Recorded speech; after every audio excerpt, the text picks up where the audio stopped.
Do you think UFOs, the paranormal, weird history, cryptozoology, and outsider art are pretty darn cool?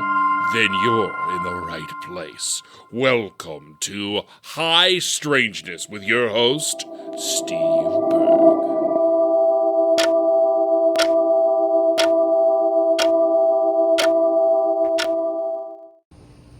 The video version.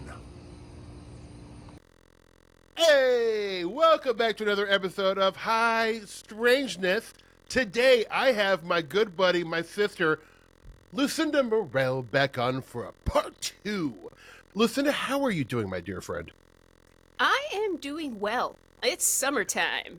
It is summertime, and so it's the excuse to wear your rattiest clothes that Absolutely. are thin and worn down to nothing, and you could just be like, well, it's hot outside. It's summertime. Yeah, I perpetually look like I'm coming back from like an intramurals basketball game. I'm wearing like a lot of mesh tank tops and like athletic shorts. I'll go to Trader Joe's and people are like, this guy, like what? He doesn't try very hard. Yeah. There are times when I'm about to like leave the house and I'm like, oh, just give it a little effort. A little more. Just give it a little effort. Okay. Yeah, I'll catch myself in like the shiny window and I'm in Crocs and I'm like, geez, you look like, I mean, you know, it used to be, oh God, yeah, I won't even get into it, but yeah, I gotta try a little harder. I'm working on it. I mean, for the show, I'm wearing a collared shirt, so, you know, I feel like I'm dressing it up. But buddy, nice. Thank you very much for saying, go on. Folks, my friend Lucinda runs a winery, and we were just talking about before we hit the old record button that your wine is making quite the splash in Southern California. Please do tell. Let's see. So we're very small. We're a small winery. So it's all the best wineries are. Yeah, it's appointment only. We're in Temecula, California, which is about an hour north of San Diego. So we're kind of this up and coming wine region. And there's a lot of there's two main roads. For those of you that want to visit, Highway 15. I want to say the 15 because I'm from California. Yeah. You're on the 15. If you're coming south from Los Angeles, everyone's going to tell you to get off on Rancho, California. That's where all the old established wineries are. If you take the next exit and you find De Portola, you will find the newer wineries that are kind of more up and coming, and they've got some great reds there. But it's interesting, like if you're a wine person, part of what's cool about wine drinking is that like you get to understand the different, I call them personalities. I'm terrible with notes, and I'm a medium. To me, like everything is a personality. Right. So the wine has a spirit. Right. And so the personalities of the wines in different regions they change, and they're different depending on what's going on. So yeah, ours is just kind of Temecula is new. Some things you can be like, oh, you're young. Like you can taste some things that are young, some things that have been aged and older, like they have a different vibe. Some are just really, really good, but not always in the same way. Like I'd say, don't expect a Napa cab in Temecula, but you can expect a Temecula cab, which is different. So come and try it, see if you like it, that kind of thing. Right, and I feel I feel like a lot of wine, and I'm guilty of this too. It's like if you're told something is good and really special, you're like, oh yes, when you drink it. I mean, like I don't have the discerning palate to really be able to tell. But if someone gives me like $2 chuck, but they tell me it's like from a volcanic mountain in north of Sicily, I'll be like, oh man, this is obviously the best wine. This is amazing. Yeah, no, I'm very pliable. I'm a poser. No. That's the thing. I guess I am too in this. I say the best wine is the one you like. So I don't care where it's from. Answer. I don't care how fancy it is. I don't care how much it costs. If I don't like it, it's not a good wine to me. What varietal is the one that you like the best that you guys make? This year we just bottled well, we can't say Bordeaux because we're not Right. in Bordeaux, but it's Right. like a Bordeaux blend. So we're calling it the Sophisticate. And it Ooh, is, I like that. yeah, it's Cab Sauv, Cab Franc, and Montepulciano. And it is just a lovely, lovely little blend. So I'm the kind of fun side of the winery. Yeah. My husband is actually the winemaker. Right. I'm just the person that goes in and drinks it and says, "Okay, we're done. We're gonna bottle it now," or like, "Not yet." Like that's just what I do. And then he actually like works on we have the everything we make, we grow ourselves, we harvest ourselves, we barrel ourselves, and we make it ourselves, and it's all natural. Like we don't use anything fake. Right. Like our rosé is really popular. It's won like double gold every time we've entered it. I'm a rosé guy, especially in July. I'm Okay. a big rosé guy. Yeah. I make the best poolside rosé, and I tell people I make the rosé for people that don't like rosé because it's not sweet. It's very fruity, but it's also dry. So That's what I like. You're smelling fruit, but you're not tasting fruit. It's very interesting. It's good stuff. That's right up my alley. And it's got this beautiful, like pinky red color. We leave it on the skins a little longer, so it has this gorgeous color, but it's natural. Like we don't put fake colors or anything, artificial. So like you can literally drink it all day. You're not gonna get hungover. You know what I mean? It's not gonna give you the wine headache. So that's the key. So yeah, Roland goes and does all the work on the vines, and I just walk through the vines and I magic them up and talk to them and say, "This is what you're doing," and here's what I need you to do, and like I just do all my fun shaman stuff in there.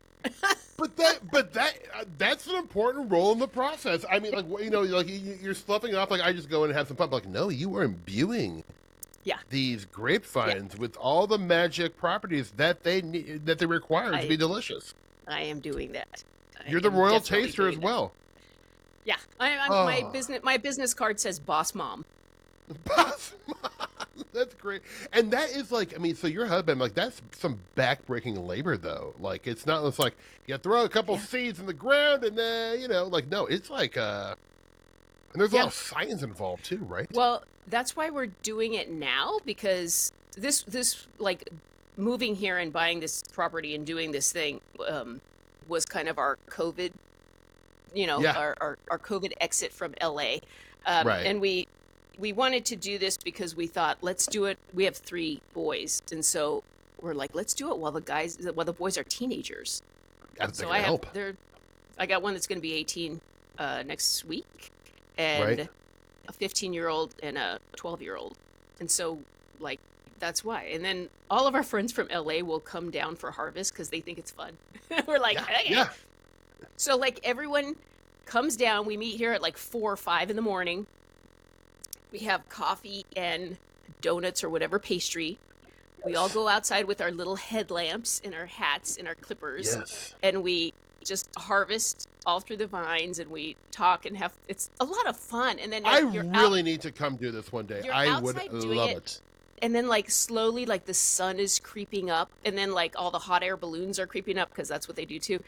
And then we weigh it and we crush it, and then we all find a place to like take a nap, find a hammock or jump in the pool or like lay out somewhere or take a couch, and we all take a nap.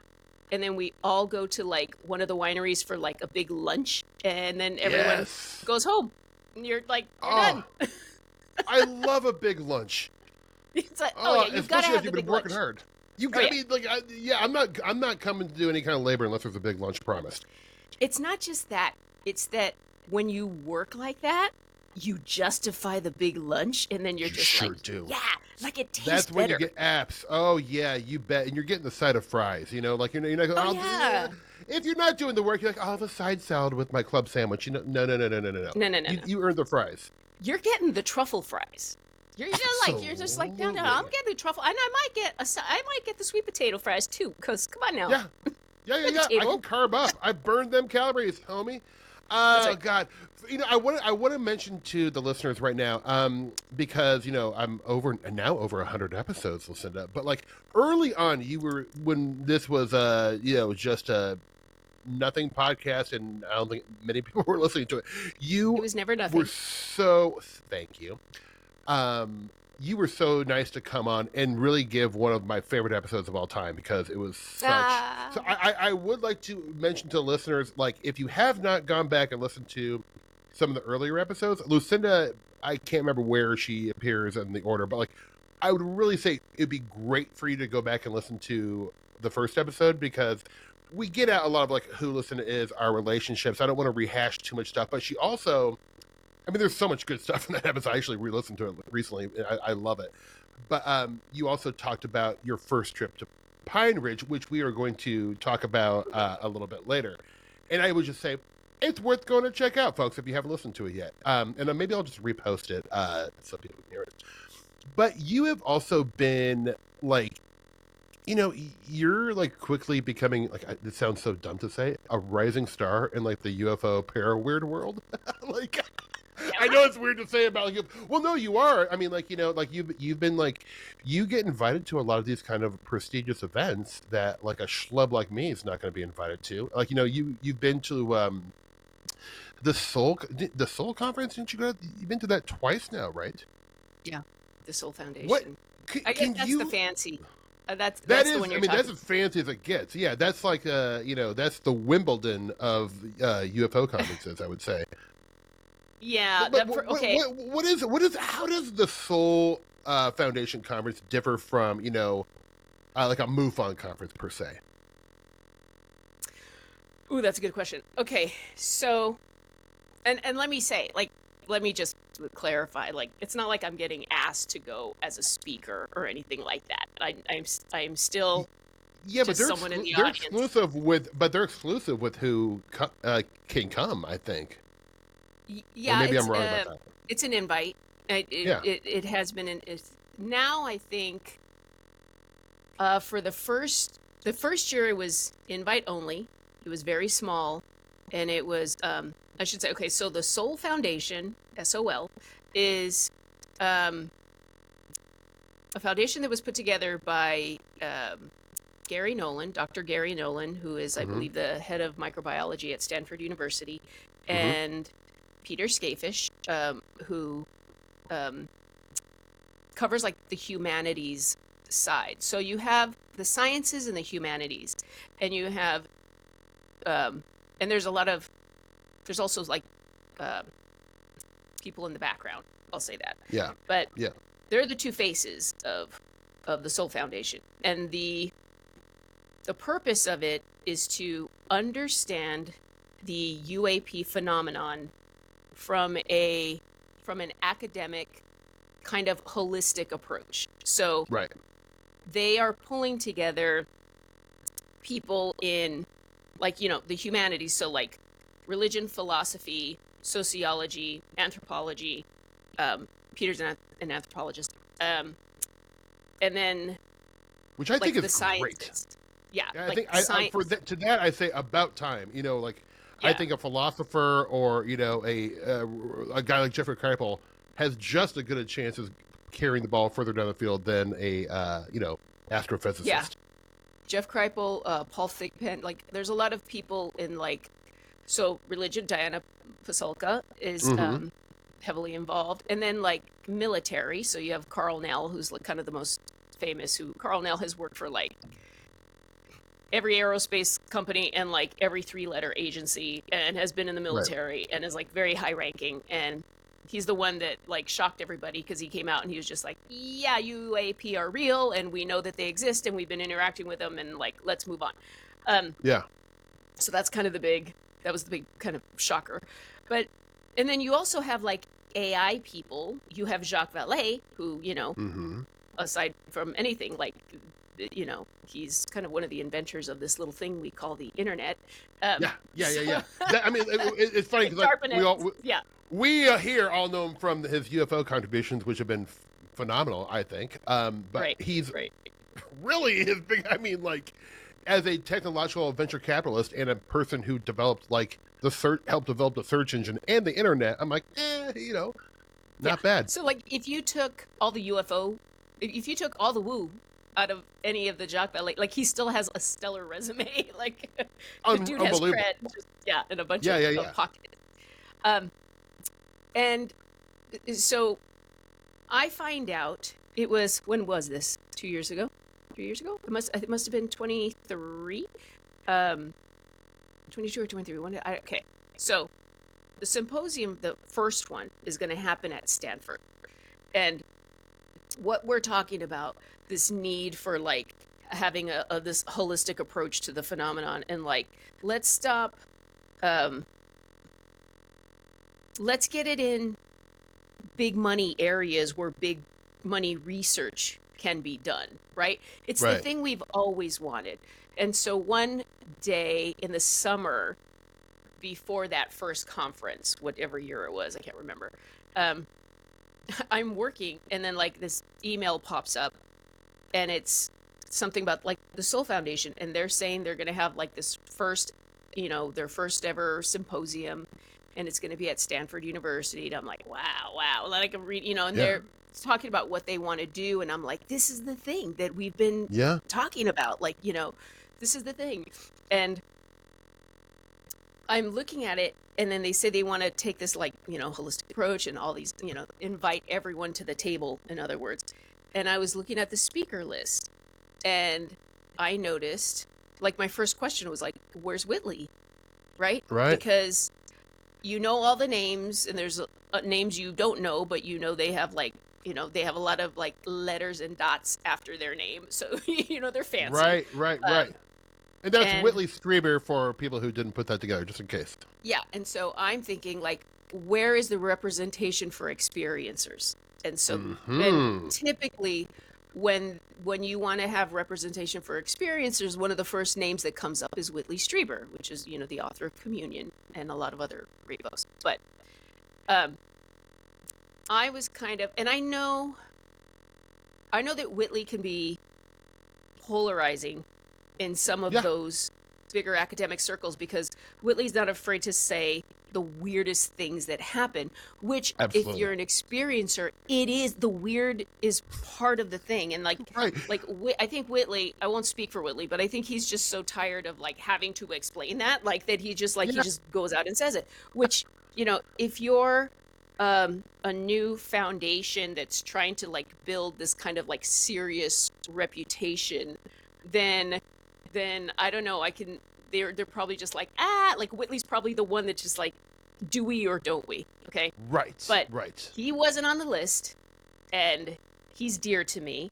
And so I was like, I was a little upset. Right. And so it said on that email, like, attendance is going to be really, really limited. Like, if you'd like to, and I was just like, screw it. And I like clicked on the thing, and I wrote 2 sentences. I wrote, I'm an experiencer, I'd like to attend. That's all I wrote. And I totally forgot about it. And then like the conference was going to be in November after Strange Realities. You and I were together at Strange Realities. Yep. That was the first time we saw each other after Star Wars. Yeah. So it was like the week after that. And then that October, I got the invitation, and I was like, wait, what? Like, and it's free, and it's in this little conference room at the college. And I'm like, hold on. Like, I get to go to Stanford. I get to go to this. So that's like one of those synchronicities that like, you just think like, there's no way. And what was really interesting, I can't remember, Steve, if I talked about on the last podcast the contact with the thing that I'm calling Angel. I don't know what it is. I don't think you did. Please tell me. My God. I hate to put names and labels on any of these things. Okay. That's okay. So all I do is I say, when the teacher presents itself, I say yes. So I'm someone who I'll feel it coming. I'll feel like something, weird stuff will happen. So like things will go quiet. All of a sudden, I won't book a lot of readings. And then I won't book like people typically like will steadily book readings with me, and then like but Right. then all of a sudden like there won't be any readings. And then I'm always like something in my head goes, "Uh-oh." And then that means I have to start paying attention. And then I'll start paying attention to kind of like my psychic feelings, I'll say. Okay. And then I'll put like this feeler out. That's the only way I can say it. Like it's like a radar or sonar or something. Yeah, you'll throw out a little But fishing line. Yeah. yeah, and I'm just like watching the water. You know what I mean? I'm just feeling, Mm-hmm. and Mm-hmm. I'll typically know if it's something's coming. And if something's coming, then I know like, okay, here we go. And like sometimes if it's like some sort of like threat, I'll be like, okay, like I'm like gearing up, right? And sometimes it's very soft and I'm like, okay, like this is going to be good. It was 2022. That's why. Because Yeah. 2022, things got weird right away. In beginning of 2022, things like right away got very strange. And I was like, in January of 22, I was like, I'm going to have to revisit the beetle, which is this other, the beetle. I think I told you about that. Did I tell you I about don't that? know. I don't think you have. I don't know if that's in the podcast. Okay, so I've only said that story publicly once, and it was behind a paywall. I said it I told that story on Tim Renner's Flowered Path podcast, which was behind a paywall at the time. So, the beetle is something that happened in like, I want to say 2016. And it was such a weird, side note, when you're an experiencer, when you do the work, when you're me, weird stuff happens. Okay. Yeah. And sometimes weird stuff happens and you're just like, oh, that's weird. And then I just like forget all about it and like, okay, whatever. But sometimes something really weird happens and I'm like, oh, I can't deal with this right now. And so that happened with the beetle. And I was like, I don't know what this is, but this feels really, really significant and really big. And so I literally just wrote it all down in my journal. And then I closed the journal and I put it in my drawer. And then I was like, nope, we're done. Like, I documented like every piece. And then I was like, yeah, we're done. So 2022, January, I'm like, I just had this sense. I was like, it's time to unpack the beetle. And I'm like, oh God. Really? And I was just like, And you didn't want to. You're like, oh boy, this is gonna be a thing. Yeah, because it's gonna be a weird. I don't know. There's trepidation around it because I was like, Right. I don't know what this is. All I knew is that when it happened, I was like, I don't think I know enough yet. Like, there's same thing that I've been writing this memoir forever, and when it gets to like this this part, like the UFO-y stuff, like when the things we call aliens start coming in, I'm just like, I have this writer's block because I'm like, there's so much and I don't know what to say. It's just all so weird. But the beetle was kind of part of that. It was like that thing of like, I don't know enough. And so by 2022, it was like, I think I know enough that I can revisit this. It was just time. That's all I can tell you, was time. And then in that June, I got COVID. And okay, this could be something, this could be nothing, okay? But I'll tell you exactly what happened. It was June of 22, and I had COVID for the first time, or I think for the second time, but I had COVID. And I was, it's this, like, we were in the middle of a heat wave. And I was outside. At the time, before I got sick, every day I would go outside and I would water like my veggie garden and my flowers, and like we were really like concerned about the vines because we're in the middle of a heat wave, Yeah. and then I get COVID, so now I can't go outside, and I can't, like, I am just in that haze. I don't know if for people Right. who have had COVID, there's those like beginning days where you're just like, "Whoa," like you don't know what the hell's Your going on. brain Right? is mashed potatoes. Yeah. Yes. And so I was here in my room, and I remember like waking up from one of these hazes and like looking outside and just seeing like this really like the bright window outside, and I thought, oh, I just knew that the vines were struggling, Mhm. and I could just feel that the vines were struggling, and that like that's the only way I can say that. And then I thought, well, I'm just gonna make it rain. And so the reason why I say this is because like years ago, I read this book called Rolling Thunder, I think. And basically it was about an indigenous man who could make it rain. And his name was Rolling Thunder or something like that, I love it. years ago. But I remember reading that and realizing like, oh, weird, because he's from one of a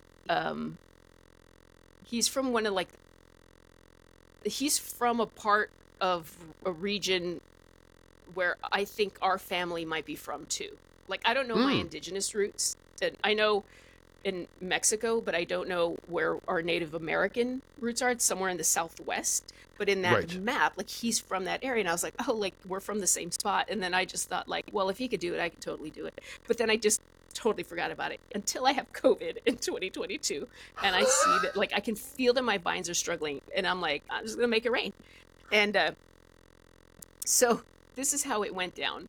Like, totally asleep. You wake up all groggy, you go to the kitchen because you got to get water because you got to take your meds. And like, Yeah. as this is happening, I'm just like, oh man, okay. And like, okay, Lucinda, like, don't forget, you have to take your medicine. You have to pay your credit card bill because it's due. Like, the credit card bill is due on Monday, and like, you have to make it rain, and you have to be sure you feed the dogs. Like, this is like where my mind is. Like, it's just like it's like on the to-do list. Okay. Right. It's And right behind like taking the garbage out. I love that. yeah, Make it rain, and then it's recycling yeah. week, so. And so by Sunday night, my husband's like, listen, I love you, but we're getting the hell out of here because you're very sick, and like I can't get COVID. Like, and like, I Yeah. don't want the kids to get sick. So he's like, me and the kids are gonna go to my parents' house, and like, you're gonna be cool here. Like the water, the vines are now on a timer. Like, you'll be okay. We'll be back. I'm like, yeah, that's fine. I didn't want to get anyone sick either, and I was tired of Right. being sequestered to the bedroom, and I was just like, I want It the living room. sucks. Okay, everyone Yeah, leave. exactly. So I remember that Monday, I was by myself, and I was sitting in the living room, and I was like, oh man, my poor flowers. I just like grown these flowers from seeds in the front, and like they were just starting to like blossom, and they were starting to bloom, and I was like, I gotta go water my seeds. I gotta go water my plants. So, out sick with the hose, all like just like, oh, kind of loopy, when you've been asleep for days. And I remember I was watering the flowers, and I was somehow like there was no direct sunlight on me, and I thought, I'm in a shadow. And so Yeah. like, I looked up, and just covering the sun was this little tiny cloud. It was like a light gray cloud. And I looked up, and I was like, you made it. Talking so out of it. And I was just like, you came. I was like, oh my God, I'm so glad you made it, and you're giving me shade. That's really cool. And so I'm talking to the cloud and watering my plants. And then I'm done. Like, I have to go back and go to sleep because that takes everything out of me. Okay. So that night, I am asleep in bed, and there's dogs, or there's two dogs sleeping on the floor next to me, around the bed, and there's like two cats sleeping on the bed, right? And because of course, you know, you have that fever, and then the cats are like, ooh, she's warm. And so Yeah. everyone's sleeping around. And then all of a sudden, it felt like, it sounds so silly, but I swear it felt like a huge fist knocked on the roof of the house. And it just went Whoa. bam, and like the house just went and the dogs just like bolted, like the cats both like choo, like the cats bolted off the bed and they like ran away, and the dogs were like rah, rah, rah, rah, rah, like everyone was just like freaking out, and I like bolted out of the bed, like I sat up really fast, and I was just like, what the, like, you know how when you're living in California, like if you're gonna experience a really strong earthquake, it sounds like that. It goes like It does. bam, and then it goes da da da da da da da, and like everything Yeah. just starts like shaking. So Yes. I'm thinking, holy shit, like, okay, like I'm waiting for the shake, because like this is an earthquake. This is what I'm Yeah. thinking. And the dogs are just like running around the house, like trying to figure out like what the hell. Everyone was just like, and then nothing happened, and it was just quiet. And I was like, you know, you're just sitting up, like you're waiting, like, am I getting out of bed, or like what, and I'm like, what the hell was that? And the dogs like come in, and then they like kind of settle, and then we all just kind of settle, and then I hear like, and then I just hear, and like there's rain everywhere, like I'm like, oh, and like I open up the door to, now keep in mind, there's like, I mean, I was sick, I wasn't checking weather reports, but we were not expecting like a torrential downpour. Like when you lived in LA, did you get like a No. random like that's East Coast stuff, never. that's Midwest stuff, that does not Yeah. happen here. No, But we that had- that never happened in the 20 years I lived there.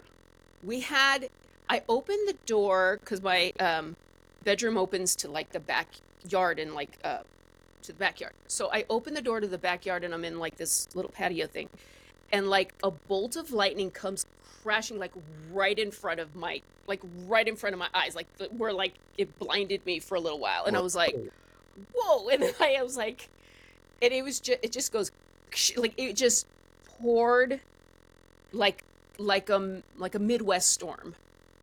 Like, you know, a Midwest storm. Jeez. It I sure poured, do. and I was like, oh, thank you. Yeah. So I didn't know what to do. And I was like, and so I just thought like, wow, okay. So then I thought, okay, so everything's going to get a good soak. And then I went back to bed. And then the next morning I wake up, you know, kind of late or whatever. And like my mom calls me, and my mom lives in Alhambra near Pasadena. Right. So my family's still in LA. And so my mom calls me, and she's like, how you feeling? And all that, you know, all like concerned mom stuff. Aw. And I say, I'm okay. And she goes, can you believe this weather? She goes, I haven't experienced a storm like this since like I was in Mexico City. Like these are like, you know, like torrential Mexico City storms, whatever. Right. And I'm like, and I go, is it raining where you are? And she goes, yeah, it's raining everywhere. There's like all of a sudden this freak storm came in, and it was raining like all over like LA and Riverside County. What? And so, yeah. And so I was like, oh, like, I don't know. So I don't know what that is. Again, could Yeah. be something, could be nothing. But my mom said, yeah, a lady in El Monte was walking her dog near like a river, and they both got electrocuted and died. Oh, And Jesus. so, yeah. And so there's this part of me that's like, okay, did I do that? And is that just my ego? And if so, then am I responsible for something like that, for a lady and her dog dying? Or is that just me totally full of myself and like there's no way, and it just happened because it's weather and that's what weather does or whatever. Like, so it was just a question. I spoke to one of my mentors, and I told her that exact story. And she said, that was you. Next time, she goes, don't do it when you're sick. And next time, you have to say, do no harm. You have to tell the cloud to do no harm. And I was like, oh. But she's like, oh, I've done that before. I was like, so there's, I don't know. I don't think weird. you should. I'm going to say this right now, and then take it for what it's worth. I don't think you harmed the lady. Okay. I don't think I harmed the lady. You shouldn't. Yeah, you don't have to feel any guilt for dog. that. Let's be concerned about the dog. You can absolve yourself from that. I don't think you did. That is fascinating, though. But that is weird. Okay, so that's one of the weirds. And then later, now, significantly, I'm not going to know this until the end of the year when everything goes down. But what is significant is that happens to coincide with Padre Pio's birthday. No, the anniversary of his canonization. Okay. Who again? Can you repeat that? Okay. So let's do a little. Let's do side. Let's do side Catholic. Okay, side Catholic. Yeah. Of which, let me just preface by saying, I'm a bad Catholic. I have a lot of problems with the Catholic Church. I got no problem saying that the Catholic Church is a business and has, has caused a lot of problems. Yes. I'm like very every critical religion. I'm very critical of the Catholic Church. I was raised Catholic. My mother is from a little town in Mexico where, like, we all know, like, the Virgin of Guadalupe in Mexico City in the Juan Diego story. So the second biggest basilica to the Virgin Mary where she did this big miracle is in a town called San Juan de los Lagos in Jalisco. And that's where my mom is from. So that's, like, my roots are very tied to La Virgen de San Juan de los Lagos. Okay, there's statues everywhere in my house because that's just what we do. And everyone praised her, and there's a lot of miracles attributed, not just in my family, but like everybody who lives there. And it's like a big Marian thing. Okay, so I can still love my Mary, but have serious problems with the Catholic Church. That's where I say two things can be true. Absolutely. Like, one's an organization, one is a one's a business. Exactly. Very different. And a business is a machine, and a machine is not a person. Let's never forget that. I love that. I love that. That goes for government as well, and that goes for ufology as well. Yes, agreed. Nailed it. Very astute. So, Padre Pio, I didn't know who this was. Okay, I'm going to find out later that there was some significance to that. But all I know is that after that rain, everything is getting very quiet, and I'm getting very nervous because I know a new teacher is coming. And when a new teacher comes, not all teachers are kind, not all teachers are nice to you, but the lessons are valuable, right? Just like anything. You can have sometimes your meanest teachers are your best teachers, right? Yeah. Which, fine, you want the lesson, but that doesn't mean that you're going to be happy about it, and that doesn't mean that that you're okay taking the beating, but you're about to take a beating, right? And so, and so I know that, like, a new teacher's coming, and it's everything around is like, yep. Like, all of a sudden, work is slowing down. I'm not doing any readings, and I'm like, oh crap, that means I need the healing, because I can only do the readings. The readings will only come to me when I can be of some sort of value or help, right? That's part of the deal. And so if they're not coming, that means I'm the one that needs the work. Do you know what I like? That means I love that you recognize that, though, you know? Yeah, well, yeah, I have to.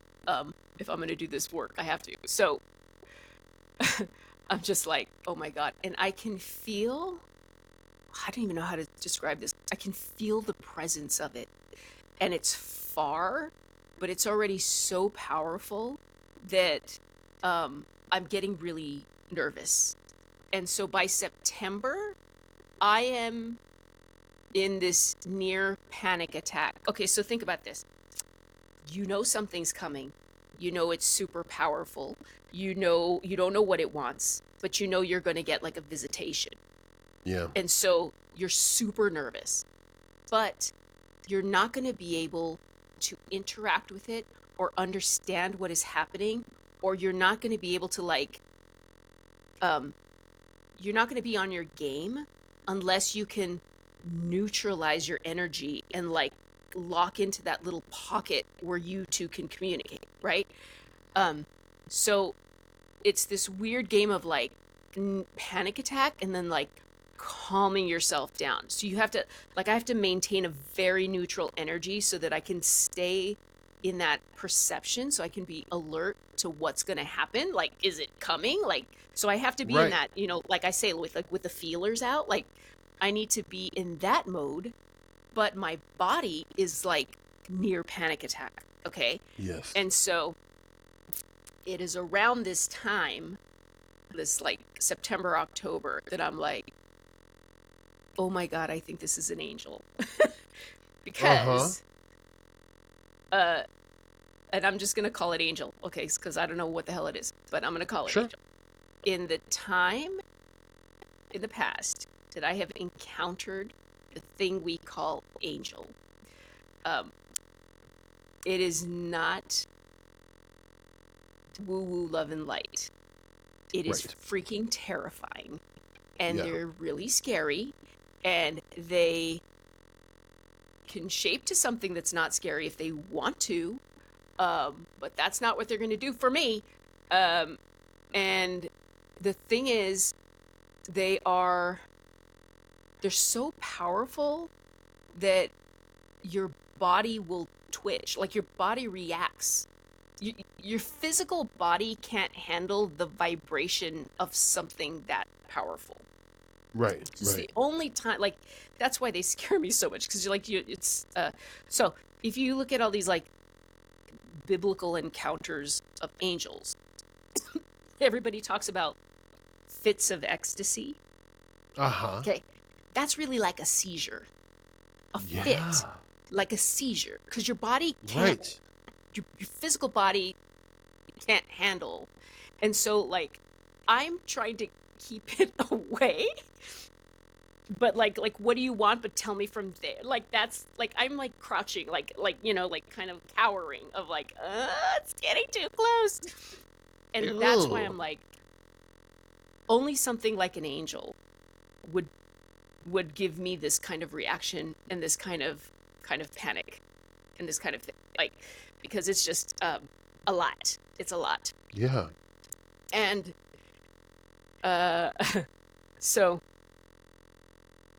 Oh, wait a minute. Yeah. Soul Foundation was 2023 because this was happening in 2022 and it was a year later. Okay. So I'm like, oh, this can't. Okay. Lucinda, Angel, really, you and your ego are reaching for these things and like, aren't you so fancy? Like, shut the hell up. Like, kick back with your big bad self, like, please, like, an angel doesn't want anything to do with you, like, what are you thinking? And then like all the synchronicities come, right?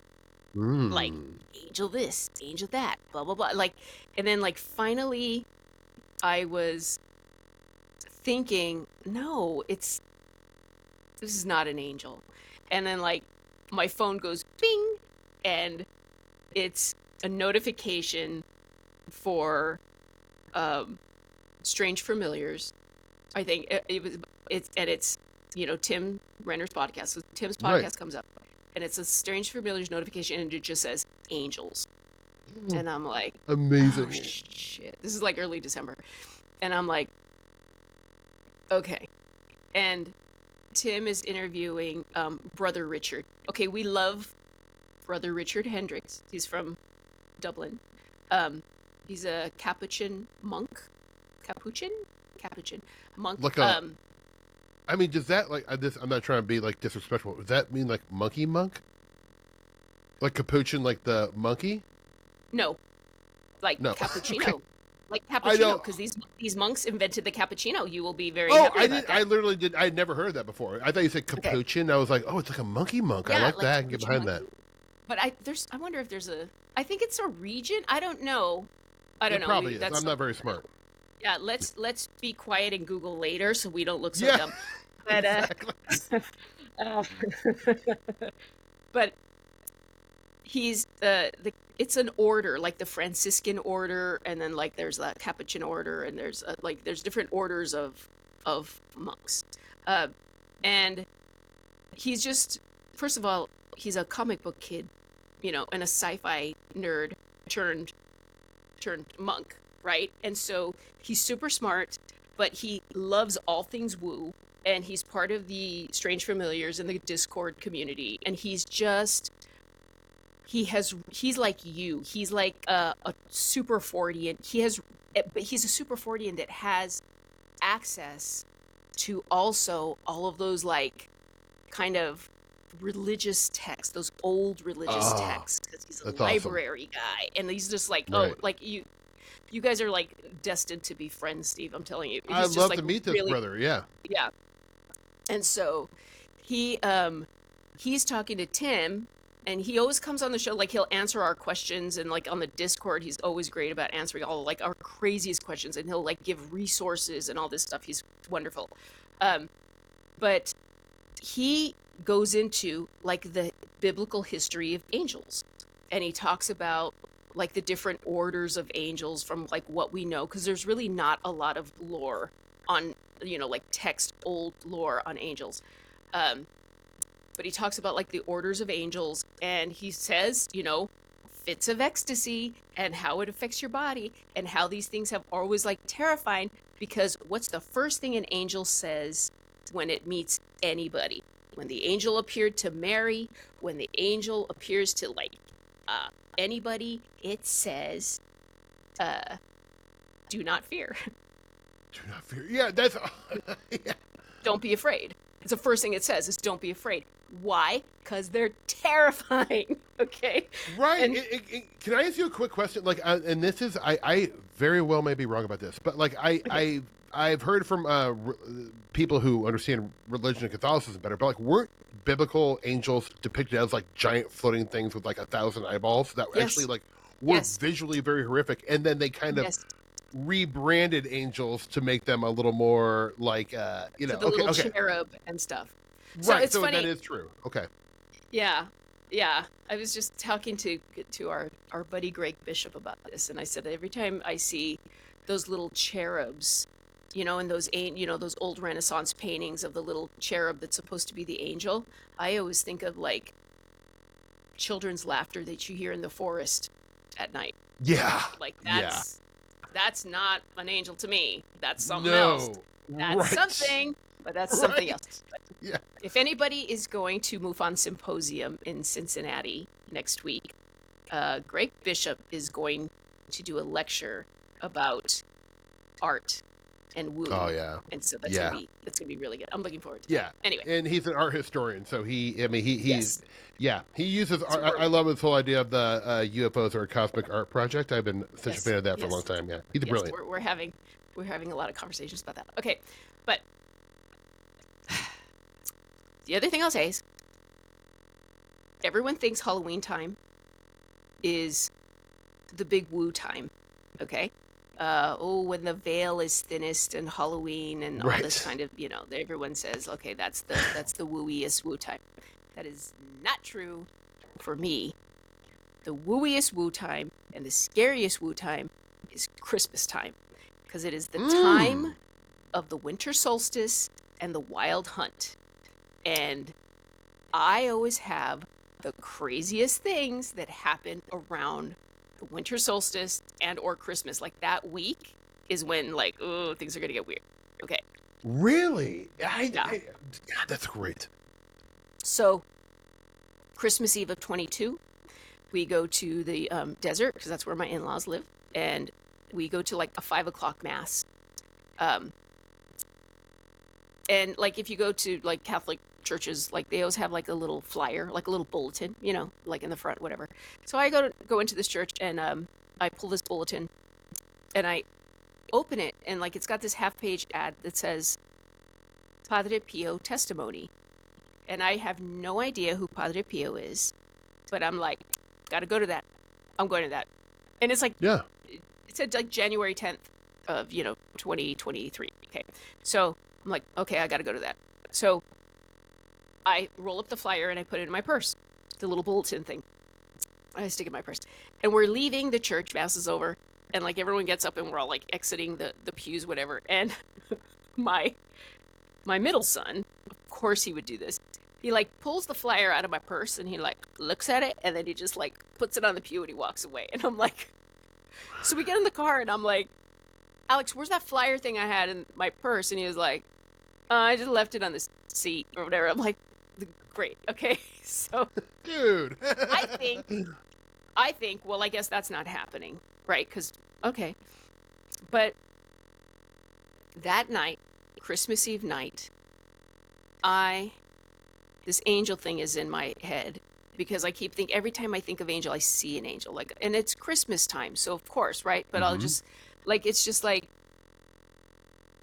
I'll think like, I don't know about this angel thing. And then I'll feel my head go toward the right. And on top of the Christmas tree will be an angel, like somewhere at a store or something like, and I'm just like, okay, is this just in my head? Is this psychological? I don't know.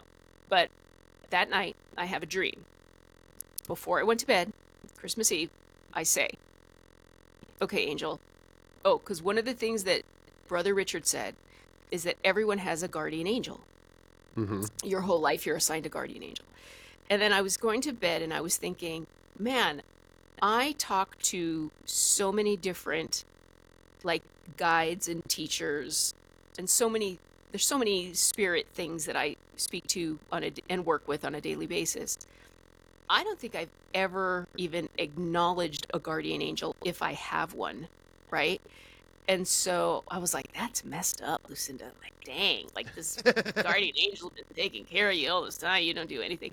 So I say to my guardian angel, if you're there, I'm sorry. I've never acknowledged you. I'd like to have a relationship with you. Can you show me how to do that? And then I have a dream. And I have a dream that I'm in downtown LA. I'm homeless. I have a dog. He has like a frayed rope around his neck, like a collar leash kind of thing. And I'm just this homeless girl. And I'm walking near the 5 freeway. You know where the old General Hospital is? Yes, I do. Yeah. So like right there where the 5 meets the 110 and like that area. And all of a sudden I'm walking and there's this huge, like out of nowhere, like in my dream, because I'm homeless and I live in this area, I know what's around. But there's this new huge spiral concrete parking structure that just like comes like in a spiral, like, and it's this huge round, like, this huge spiral cylinder, concrete cylinder of a parking structure. And I'm like, when did they build this? Like, this came out of nowhere. And so me and my dog start to walk up, like where the cars go up, right? We start to walk up this spiral parking structure. And as I get high, I can see like cars, like now, like, because it was early morning and now like people are coming to work or whatever, like people are coming to park in this structure. And I was like, oh, I don't belong here. Like, I guess, because I'm just this homeless person. I don't want to be seen, I guess. So I get the dog and I say, come on, let's go down. And then we leave and I'm walking down the freeway, which is is that the 5? Yeah, that's the 5. And there's no cars on it. And I hear way off in the distance, I hear someone like call my name, like I hear like, oh, Lucinda, like from far away on the end of the freeway. And I'm like, and I think because the way it's calling, like I was like, oh, Roland's yelling at me. Like, I think it's my husband, like, he's screaming at me from something. Because, right. It's not uncommon for somebody, a certain husband to, like, be in the barn and just be like, Lucinda, I need help here. Like, put the animals where? I need the chicken food, or like whatever, Right.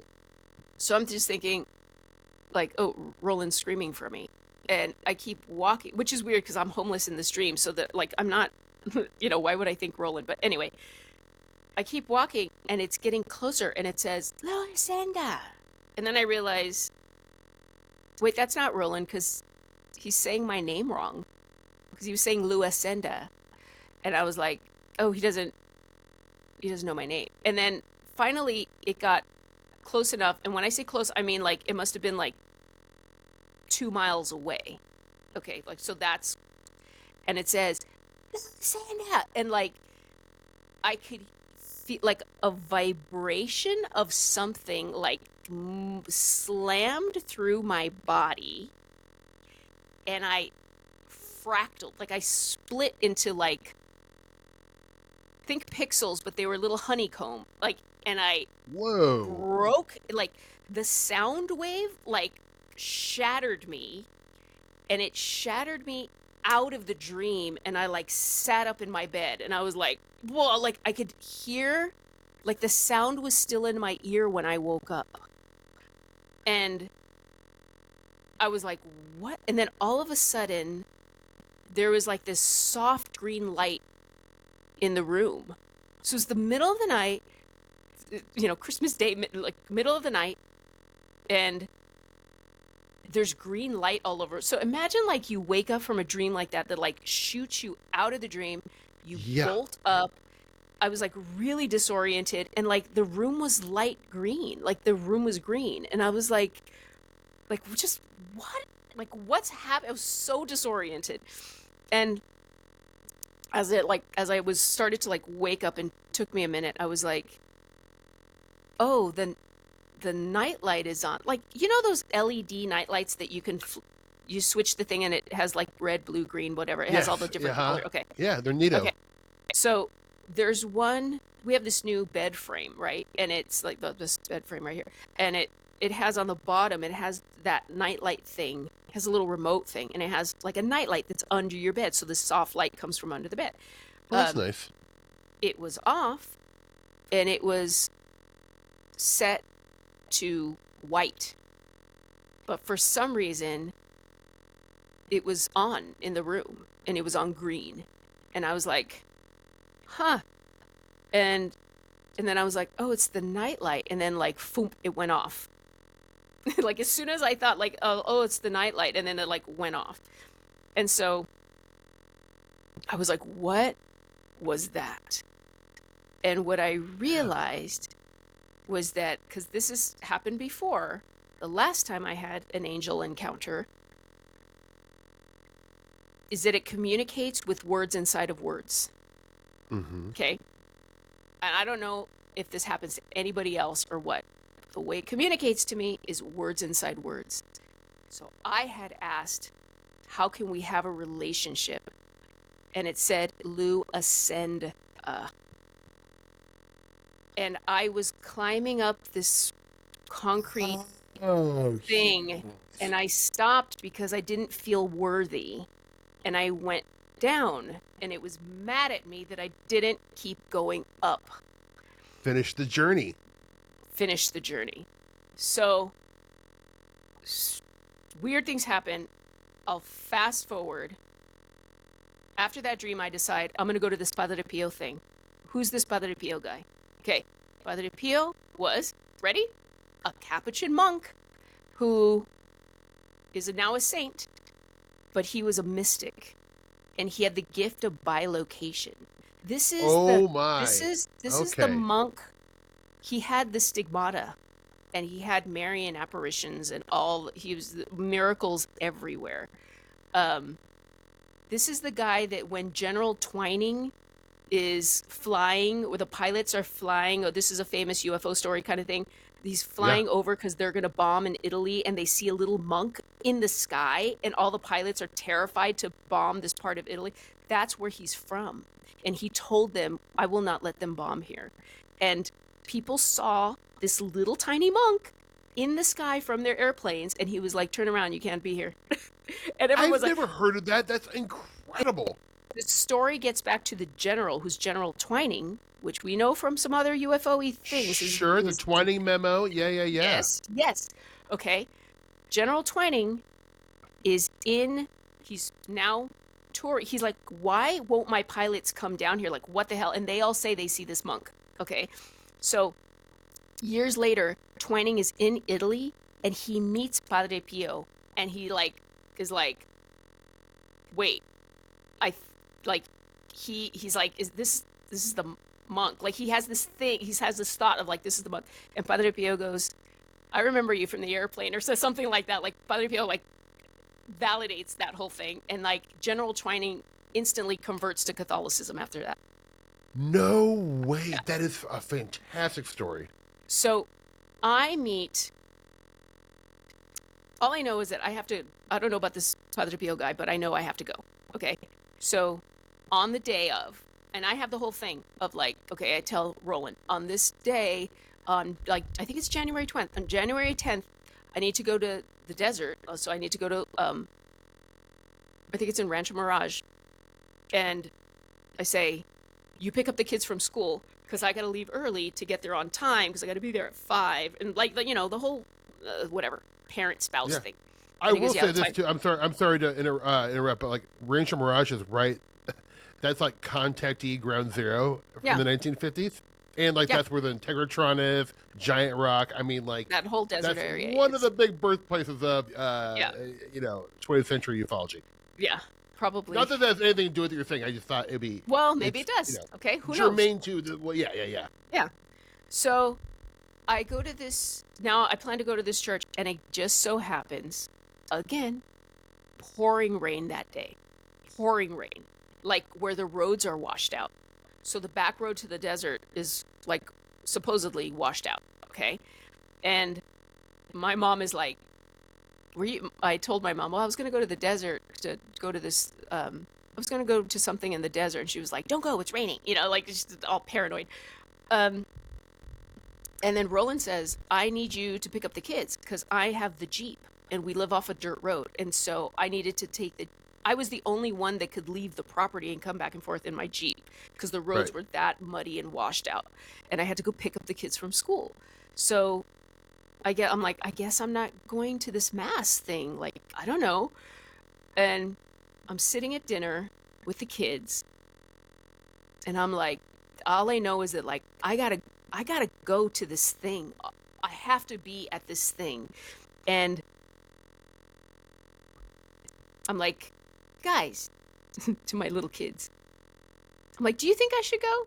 Like, I just feel like this calling to, like, I gotta go. And my little son's like, you should go, Mom. And I'm like, you know, I think they're like, we're fine. Like, we're eating now because they have dinner because they're boys and they've had dinner. So they're like, yeah, do whatever you want now. Like, we don't need you for tonight, Ma. We have been fed. We're good. Yeah.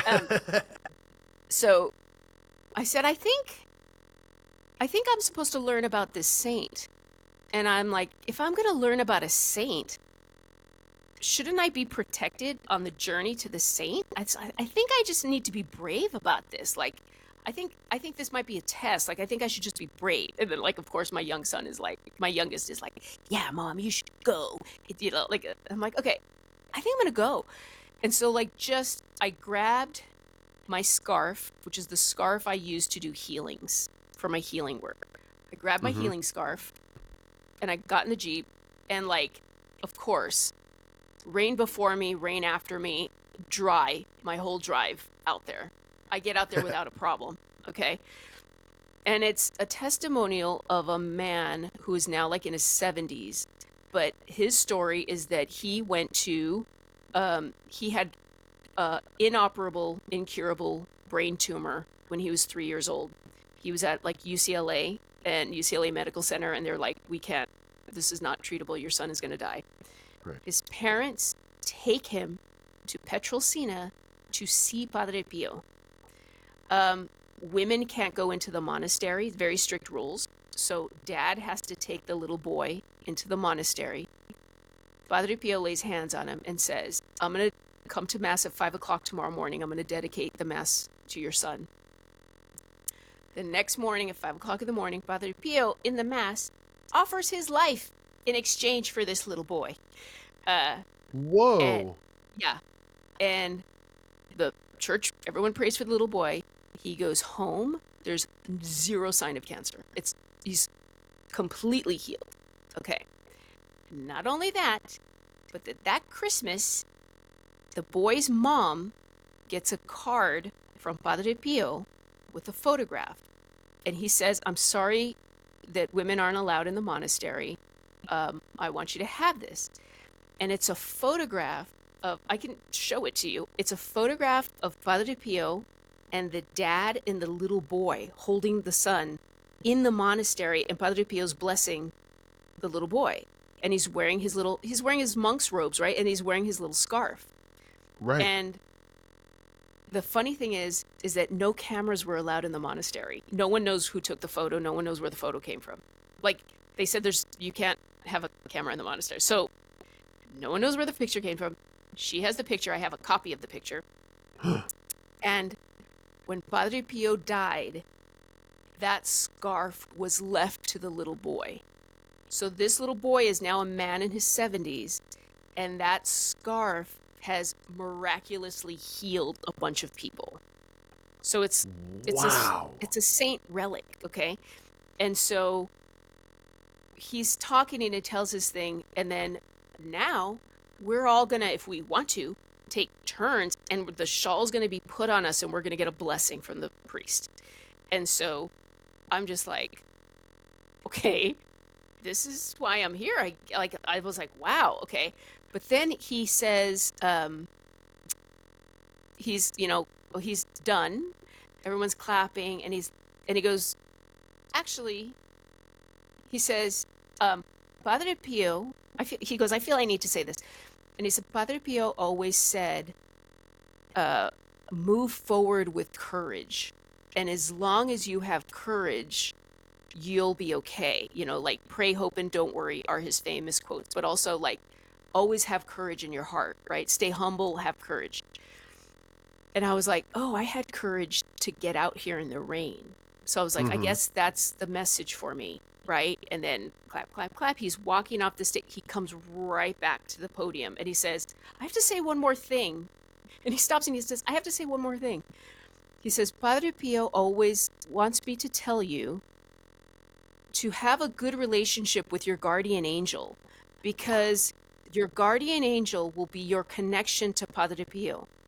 Always tell your guardian angel to talk to Padre Pio's guardian angel, and then you'll get to him. Like, that's the way too. And I'm like, looking around like, was that for anybody else? Because I feel like that was directly towards me. Like, I was like looking around like I was like, holy crap. And so that scarf, Padre Pio scarf, was put over my healing scarf. And so so my healing scarf is now like a 2nd degree relic, I think you call it, or whatever. But right. It's now become a magic scarf. I mean, in a way. Yes. I'm not trying to that's just my dumbass way. But really, yeah. No, I like it. I like it. Yeah. I'm down for it. So that's what do I want to say? That started my relationship with Padre Pio. Now I have done shamanic healings, and he'll show up, and I'm like, oh, okay, big guns, you're up. Like, yeah. And so, like, when you say he shows up, like, how does that manifest? It's like you can feel that he's there, feel like his presence, or is like you're seeing an apparitional form? Like, I know it's hard to probably even put into words, like, I'm just curious. I'll give you a perfect example. You're gonna love this. I don't know how much time we have. We're already at an hour. Okay, I'm just gonna tell you this because Steve, you were there, first of all, and this is the most awesomely absurd Josh Cutchin type encounter story I'm about to tell you. Okay. Yes. I said this to Josh that day. This was at Strange Realities. Okay, in the hotel that this happened. When we got to Strange Realities that time in Nashville. This last fall or the fall before? The one before that. Okay, yeah. Okay. In 23. Okay, yeah. That was 23. Okay, because I'm gonna come full circle in a second after I tell you this story. In 23, my friend's mother had passed away, and she was trying to sell her condo, and the condo wasn't selling. And so I told her, like, do you want me to check it out or whatever? And she said, yes, please. Okay. So everything's happening because I'm packing for Strange Realities, and, like, I got to get the house settled and the kids and Sure. the school stuff. And, like, finally I get to the conference with us, and we're all, like, staying at the same hotel or whatever. And that night, I think it was the first night we got there. That night, as always, we have very, very late nights because everyone's hanging in the lobby or outside and stuff like that. It's party time for those who really is. Go. Yeah, you guys should come to conferences. I go crazy. We stay up very late. Yeah. So it's super late, right? And I'm super tired. But I'm thinking as I'm going to bed, like, oh, I need to check on that house. Okay. So I go in now. Okay, this is what happens. I get in my place. I get in my space, my head space, and I put myself there. And I have to just, like, trust whatever I get. And I also have to trust whatever I get to heal. So every healing is different. Okay, some people I'm going to bust out cards. Some people I'm going to bust out runes. Some people I'm going to bust out I'm going to go out in nature. Some people are going to talk to me through trees. Like, I don't know. Okay. But I go in, and I'm in the hotel room, so this is all, like, in my head. And I go into that room, and I have a flaming sword in my hand, in my right hand. And so I'm like, okay, well, I'm just going to go in, and I'm going to clear the house of whatever's here, because something's there, and there's a lot of dark corners. And so I'm like, okay, so I go through the house. Before I can finish, I fall asleep. It's never a good thing. It's never a good thing. It's a bad idea for me to do this while I'm... Okay. But I fall asleep. And now I'm in a dream. Okay? So now I'm legit dreaming. And in the dream, I'm in this high-rise apartment building. And it looks like old world Europe, because it's like a light colored building, but it's got, like, black wrought iron on all the windows, and it's a tall building, like penthouses, like where the whole floor is people's apartments. Mm-hmm. And I'm on probably, like, the third or fourth floor, and I'm with this little old lady with white hair and little half moon eyes, and I'm calling her grandma. And, like, it's funny because I'm having the dream, but there's me behind the dream, and I'm like, why are you calling her grandma? That's not grandma. And I'm like, but, like, I'm watching me like I'm a character in something. It's like my consciousness is split into, like, 3. And there's the person that's doing, and then there's the person that's observing, and then there's a person that already knows what's going to happen, and that's, like, pushing all that through. Okay, this is how I dream. And so I'm in this apartment, and I'm in, quote unquote, grandma's apartment, and it's really cluttered, and grandma's going to be moving out. Grandma's starting to pack up because she's old and she's going to be moving out soon. And I go, Grandma, can I have the old Bell & Howell 16mm camera? Where's the Bell & Howell 16mm camera? And she goes, oh, honey, it's around here somewhere, and just get it after, and, like, just wait till later, wait till after. And I'm like, and I'm trying to be, like, polite and respectful, but I'm like, okay, but Grandma, like, someone's gonna take it. Grandma, can I have the camera? And she's like, yes. And I'm like, then can you tell me where it is so I can get it now? And she's like, yeah. And then she's like, go to the kitchen, and she has me go to the kitchen, and there's an old Le Monde coffee can, the New Orleans, isn't that what it is? The Le Monde, the yellow tin, coffee tin? Yeah, I know. Is that chock full of nuts?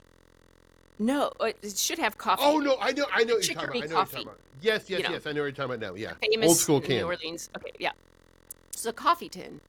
And she goes, "Go get me the Le Monde coffee tin or whatever in the kitchen." And like I bring it to her, and I'm like, "You want coffee?" And she goes, "No, open it." And the reels are in there, and there's like 8mm reels in the coffee tin. And I was like, "Oh, cool!" Like, okay, but where's the camera, Grandma? Yeah. Grandma, give me the camera. Yeah. And she goes, "Okay." She goes, "But I need to know something." And I'm like, "Okay, Grandma." Because she keeps like, "But I want to know, but I want to know." And I go, "Okay, Grandma, show me where the camera is, and then I will answer your question right when you." She goes, "Okay." She goes, "It's right there." And then I get it, and it's in that old. Remember in the 60s, like these things came in like some flimsy like plastic coating kind of thing, and I was just like, oh, it's like this blue plastic coating, vinyl coating or whatever case, and I was just like, yes. I got this camera. And so I go, "Okay, thank you, Grandma." I was like, "Okay, so what's your question?" And she goes, "Who's Padre Pio?"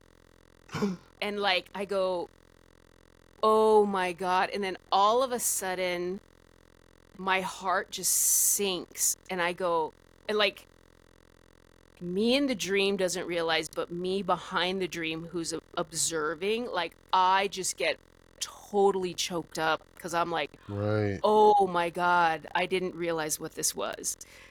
And I say to her, I go, "Grandma, he's the one that's coming to get you."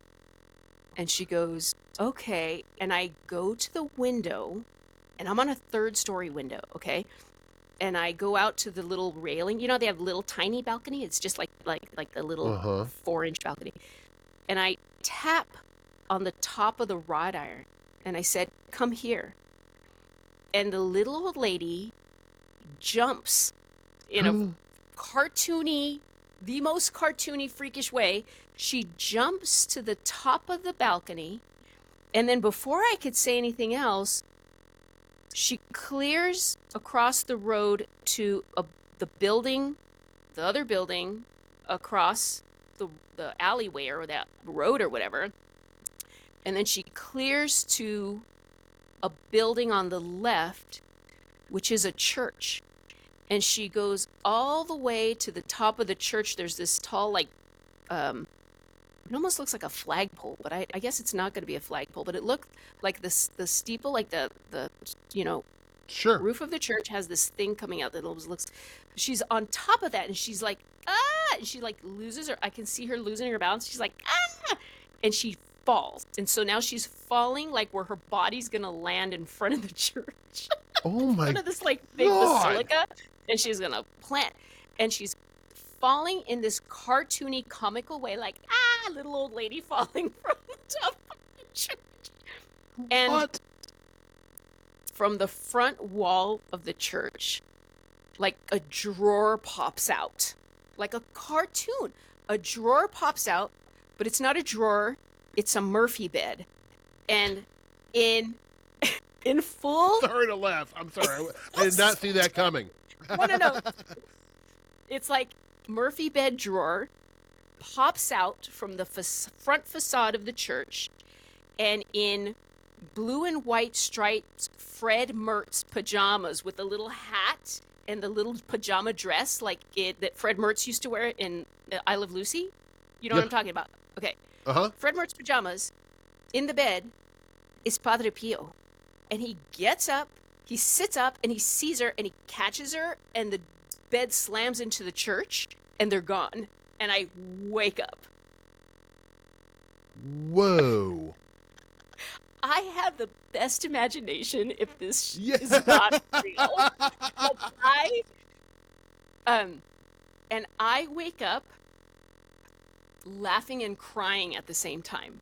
Like I'm crying and I'm laughing, and I'm crying and I'm laughing. And I text my friend and I say, it's like 4:00 in the morning in LA, because I'm with you in Nashville, and like, and I text her, and it's, in LA, it's like 4 in the morning, and I text her and I say, "Send me a picture of your mom." And she sends me the picture, and it's Grandma. Oh, no way. Yeah. That's wild. Yeah. First off, like, I want to say, like, I don't dream very much because I'm a pothead, I guess, but also, like, if I do remember my dream, it's like I'm unloading my dishwasher. It is the most boring, mundane. Your dreams rule. I mean, like your dreams are like David Lynch movies. Yeah, my dreams are David Lynch movies. They They're surreal, abstract, and they're very cinema verite. David Lynch. Yes, exactly. Anyway. Well, because he is. That is so. Can you, to the best of your ability, you may not spell. Padre Pio?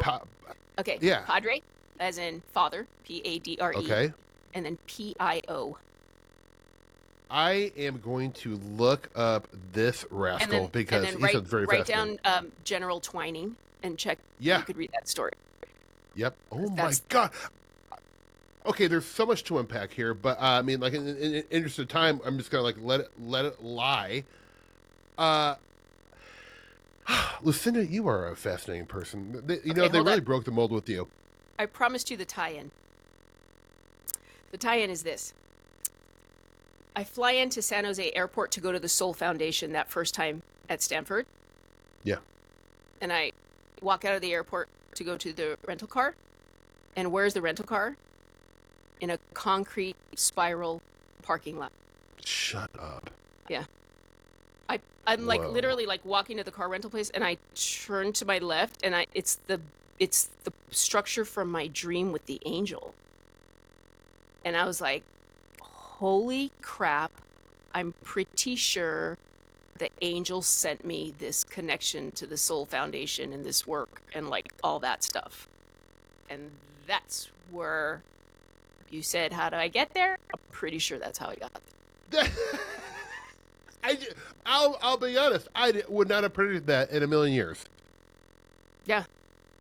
Yeah.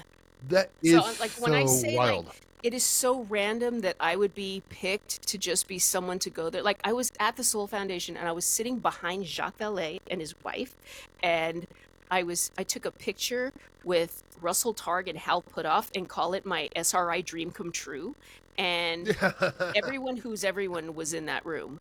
And I was just like, how the hell did I get here? And then I realized, well, an angel put me here. Yeah, that was my invite. Yeah. Wow. That is so crazy. Yeah, I think all this to say, it was that conference where I told Whitley, you know how Annie always says this has something to do with the dead, right? You know, the famous Anne Strieber quote. Sure. And I go, Whitley, man, this has something to do with what we call religion. Because I think we need to get over our hang-ups or set them aside. Everyone has big problems with religion. You should. There are big problems there. The organization part for sure is very suspect. Yeah, well, a lot of things. There's reason for secrecy. You know, I had to do a lot of my knowledge and teaching through my indigenous heritage. But really, I should be working with priests. Okay, and this is part of, like, what I'd like to do. Because, you know, there's a lot of priests out there that don't know what I know, and they haven't actually encountered demons and things like, and priests or angels, if that's what they really are. But at least I have more firsthand knowledge than those people do, right? Like, I have something to offer, but I will never get that invitation because I'm a woman, because of a lot of things, right? And so there's a lot of things that need to be fixed, but we still have to be objective, and there's still a very, very important place. I mean, just the fact that, yes, Padre Pio was a Catholic monk, right? But he still had this gift of bilocation. He still could heal people. He spoke to ETs. He knew who they were. Like, the contact is everywhere. And then Twining's connection, and there's UFO connection. It's all there, man. The Vatican archives have all this information. They know a lot more than they're going to say. There's something really significant there. And I'm just saying, like, don't throw out the baby with the bathwater. Don't just be like, I don't like that, and so right. Don't be done with everything. We cannot discount anything in this conversation. I would totally agree with you, and I mean I feel the same way. Even doing a comparison of something I guess I know more about, but like I feel like UFO organizations are very similar to organized religion in a lot of ways because they are gatekeepers. There's certain information they like to hear, and there's a lot of information, especially when it gets weird and surreal, that they do not want to hear. Yeah. And I think you're absolutely right though. It's like, because you have problems with the organization or the quote unquote control system of religions doesn't mean like there's not some really interesting knowledge. Like, I totally agree. Like, I actually in my older years, I find religion and theology incredibly interesting to study, especially because I didn't grow up with any. I have no framework to work from, so I'm like learning this late in life. But one thing I wanted to ask you, like, in some of the religious texts or things I've been reading about, like it does seem, especially with Catholicism, there is like I know, like, I don't know if priests still do this or holy men still do this, but like they used to, like, whip themselves, and through suffering they felt like they would have a chance to experience some of the things you're talking about. Like, it would bring them closer to the divine. Yeah. Is suffering? Flagellation. That's exactly right. But do you think there's a suffering component? I asked that because, like, you had COVID, and not that all your experiences you've been sick or suffering with it, but like, do you think there is a component to That's that? an excellent question, and I think there is. Mm-hmm. I think there is. Okay, if we go back to the last episode where I talked about Pine Ridge and the little being that I saw on Pine Ridge. Right. When I really think about that, I was there for like 5 days, and I was nervous to be there. I was by myself. I barely ate. I wasn't stressed, but just like I was excited, but also in that weird scared, excited. Yeah. Like, I was just in that mind, and like there was always something to do or something new and excited. So I was technically kind of fasting. So one could say I was doing that. And that's, suffering is the same. There's a lot of saints. Gemma Galgani, I think, is one who was giving all of her food to the poor, who was like doing stuff like they would wear like hair shirts, like imagine wearing like a wool vest. So this idea that the suffering reminds you of Jesus's suffering on the cross, right? Okay, But in a lot of these stories, there's a moment where Jesus comes and says, I already did that for you. Like, you don't need to be doing that. Like, I did that so that you don't have to, right? And so there's that. But if you talk to this is why this religion conversation is so personal, because there are people that are just like, but it says this is what you should do. And so there's people that really stick to the book. Which is like magicians that I know, right? Like, you got to stick, like, you have to do these like rigorous protocols. Right. Stick to the grimoire, follow all the steps. You got to do everything that the grimoire says. And I would say there's probably, I don't know. I think for some people that is true. For me, it's not. Like, I kind of stick to the grimoire in that, like, okay, like Pine Ridge, like I was eating like maybe one small meal a day. Like, I went there with like a box of Power Bars because I was I don't know if I'm gonna, like, whatever. So I was eating like a Power Bar or two a day and like living off that. But I was totally fasting to the point where I had forgotten that I wasn't eating, like, which is kind of what happens when you hit that threshold of fasting. And that's when all that, and then plus I was doing all these ceremonies, and I was on sacred land, and I was like primed. So if you want to talk about, protocols, I had adhered to all those protocols. I was I was fasting for the most part. I did all the ceremony. I was doing the things as they said, and then I had that experience. So there's something to it. I just happen to be very lazy.